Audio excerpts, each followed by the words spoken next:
Hello, City Bestie. Welcome back to CreativeDisc exclusive interview with me, Dundhee Yuwono, and special for Java Jazz Festival 2023. I'm with the one and only. I've been dreaming for this moment for many years now. This is Max. Hey, Max, how are you, man? Great. How are you? So nice to meet I'm you. totally stoked right now. You know, I'm shaking. I can't believe this is happening to meet you finally in person. So, how's Indonesia so far? Oh, it's so great. People have the best energy here, and I've been eating really well. And Okay. I'm so excited for the show. So you have already tried our food, right? Oh yeah, I've been trying so much food. Okay. I don't know how I can put more food in my body. It's been amazing. And I do believe that after you go back to your country or continue with your tour, I believe that you're gonna gain some weight after this. Yeah, because you probably. ate a lot of food. What kind of food that you have tried? It starts with an S. What's the? Nasi goreng? I said that. I had that last night. Nasi goreng. Yeah, so many different. The beef, like it's like the brown sauce with the beef. What was that called? Like teriyaki? It's like a little. No, it's a little spicy. It's like. Anyway. Rendang? Rendang? Maybe. Yes, yeah, that one. Yeah, I had that. That was good. I still haven't had a proper satay with peanut sauce. I know I need that chicken. That's why I keep saying in interviews. But you have to try satay taichan as well. It's kind of like the same with satay with the peanut sauce, but minus the peanut sauce. But they got like puts salt and citrus in it. Yummy. I'm in. Yes. You have to try it. Delicious. I'm in.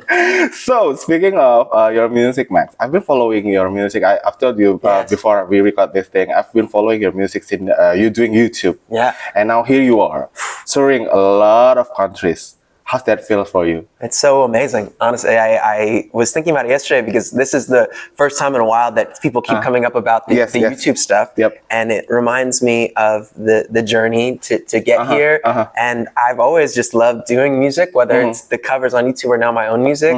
And it just reminds me that you just got to keep staying tough with it and tenacious and follow that dream. And I feel so grateful to finally be in Indonesia. So it's amazing. This is your first time as well in Indonesia, right? First time, yes indeed. Ooh. Yeah. Okay, so let's take you back before this is happened, right? Yeah. Why choose music in the first place? Why pursuing music, Max? I have to do it. I think I always say that to anybody that wants to do music. It's just like I don't think I could survive without it. When I'm on stage, I feel the most alive of anything, and when I'm creating music, I feel the most alive. And so it just it's not really even a choice anymore. It's just like it's a way of life for me. So if you feel that way about it, you have to do it. Anything in your life, if it's the passion, you do it. So I just have that passion. I did it when I was 5 years old in my underwear on my living room table for my whole family, singing songs from Broadway, and now I get to do it for more people on a stage.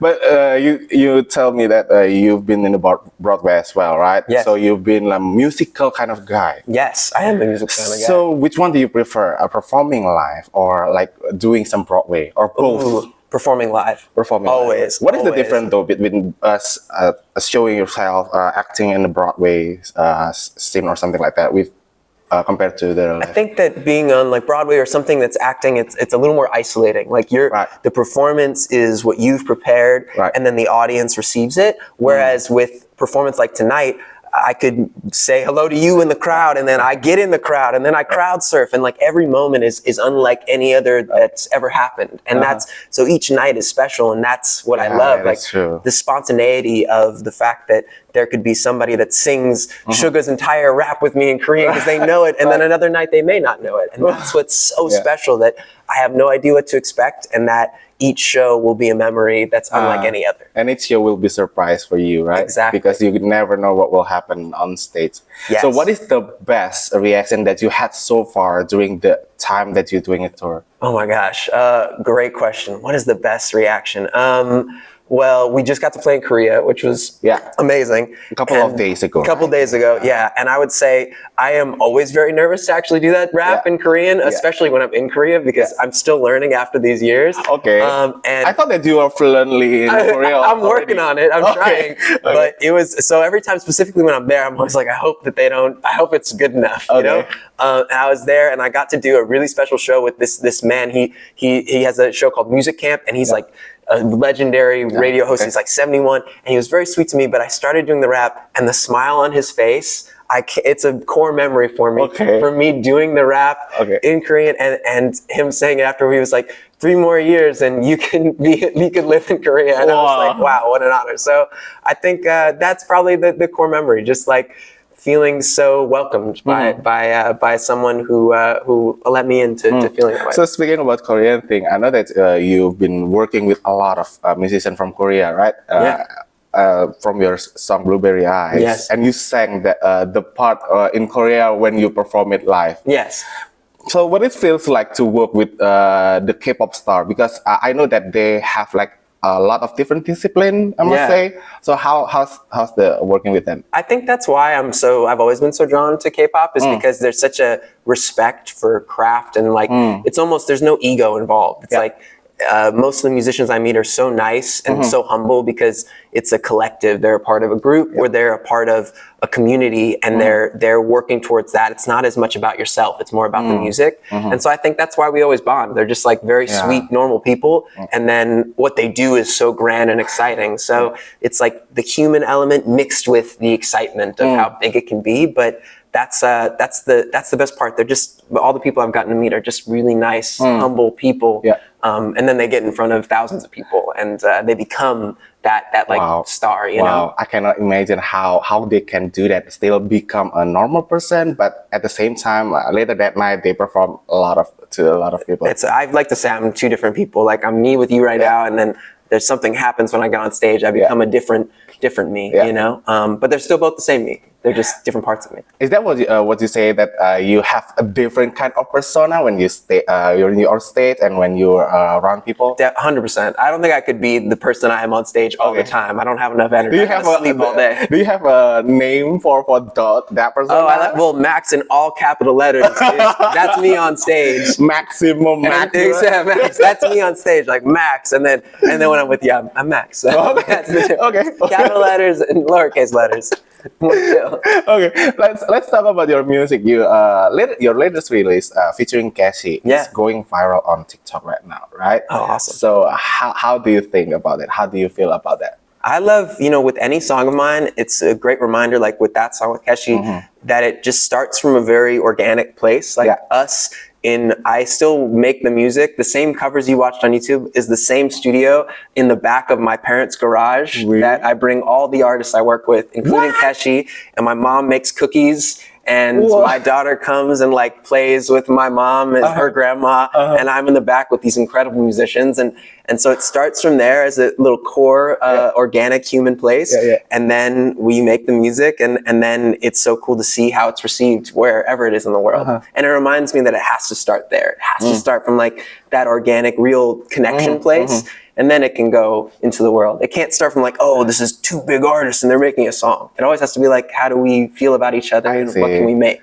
And I can believe that you're still doing some recording stuff on your garage. Yeah, I've tried like fancy recording studios, and there's not as much soul. Like there's not. I think I remind myself that there's so much. There's such an authentic. Like I see an example is there's a picture of a butterfly in that house.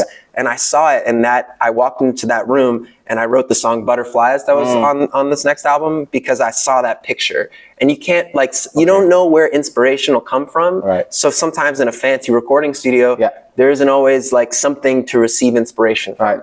So I like to just be in a place where I remember like the warmth of creating and comfort and home. That is actually my next question though. How you draw your inspiration from creating music, but you already answered that. There you go. I love it. When it comes to writing music, which one comes first? Lyric first or the music first? Great question. Usually it's like it's a title, like Blueberry Eyes is a great example.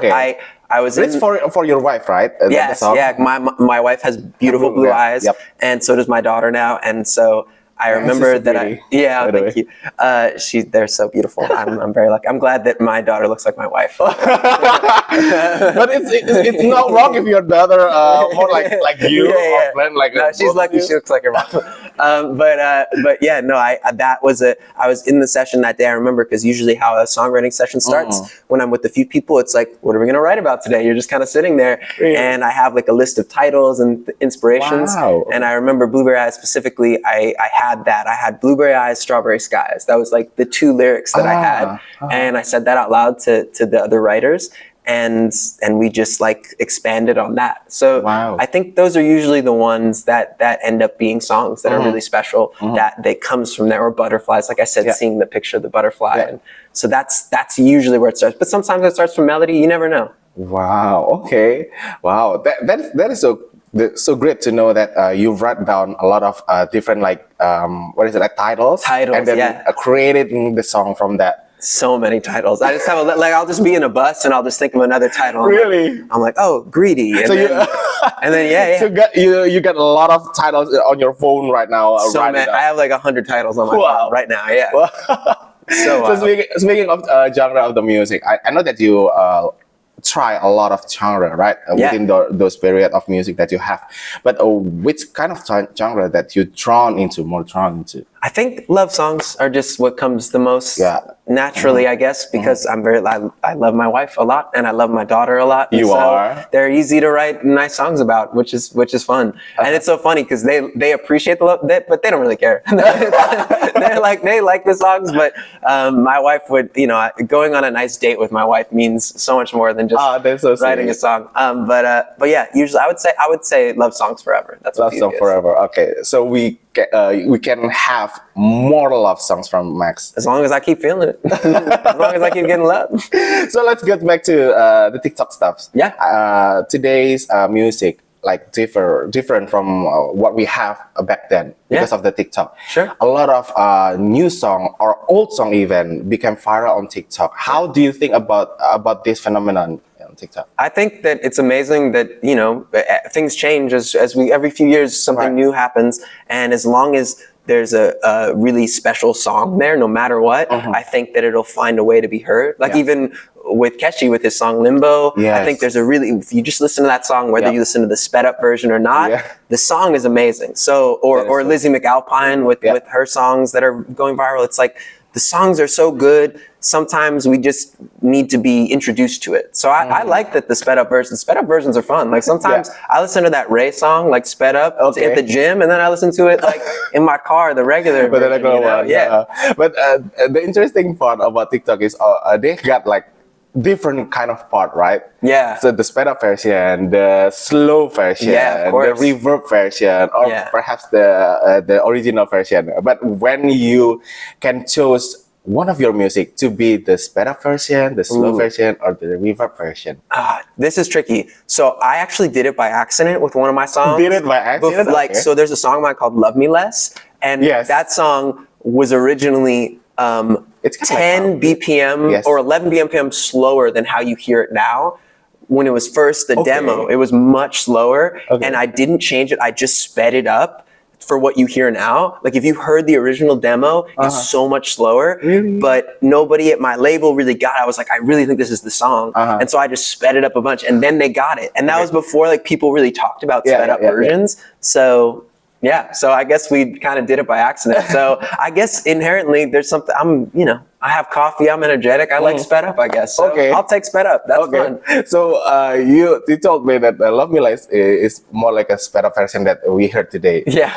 Is there any possibility that you're gonna release the original? Yeah, I guess so. I feel like I have to at this point. It's such a different song. It's like the original, because now it's like, would you love me less? Yeah, right. The original was like, would you love me less? It's kind of like more intimate. I must say it's gonna be like more intimate. Yeah, maybe I'll make like a violin stripped version, orchestra version.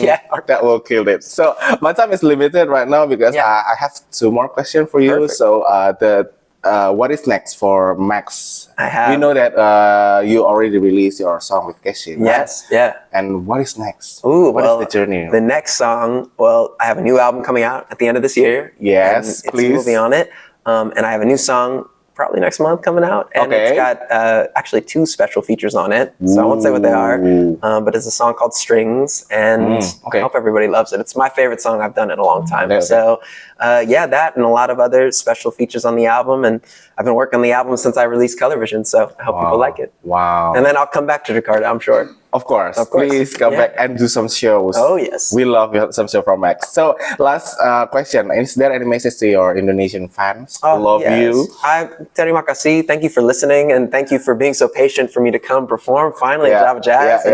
And I'm so excited for the show tonight and to give everybody the love back. Yes, please. And thank you so much for spending time with me. It's been a great pleasure. And I can't wait to see you perform live tonight. Good luck with that. Thank you. And I see you. Such a pleasure, man. Thank you for being such a real one. I appreciate it. Thank you. So basically that's it, our interview with Max. And check out a lot more interview only here on CreativeDisc.com.